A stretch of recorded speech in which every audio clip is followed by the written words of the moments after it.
My 25th boyfriend, 33M, suddenly told me he wants to establish traditional gender roles once we get married. I have been with my boyfriend for 3 years now, and it has been wonderful. We have been talking about marriage lately as it felt right for the both of us. Over the course of our relationship, we often talked about what our goals are and what we wanted our future together to look like. I was always vocal about how I wanted a more equal, non-traditional relationship. We both work, we both don't want children. I expect to have a joint account with him and pay our expenses proportionally based on our income.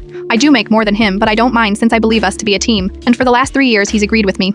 And so I thought these past 2 to 3 weeks we have been setting a timeline on our wedding plans and all, and got talking about all the concrete steps and little details. And so I asked him again how he wanted our marriage to be like, but in more detail. He suddenly told me that he wants us to have traditional gender roles, and I was so confused. These past 3 years have not been that way. I am so confused how he just expects us to change after marriage. I have been dating him and wanting to pursue something serious with him because I love our current dynamic, and he seemed happy too. I have made it clear since day one that I want to maintain what we have now until forever. He has never told me that that was not the case for him. Now I feel tricked, lied to. He told me that although I make more of the income, he wants to be the man of the house, the leader, and so what he says goes. He has the final say in the decisions, and I cannot be questioning him. I told him this will lead me to not being heard and miserable. It will make me feel less valued. He says it's the best way to avoid arguments. Or less arguments because what I think wouldn't matter, but I will build resentment, and then it's no longer a happy marriage. In my previous post, I mentioned that I have seen him binge watching Alpha Male Palm recently, and I don't know if he has always thought this way or if it's recent. All I know is that my whole body is telling me this is not it. I cannot marry him. It sounds like trouble. But am I correct for thinking this way? I don't know why, but the last 3 years have been so wonderful that it's so hard for me to wrap my head around this. This sudden switch. Please give me some advice and courage.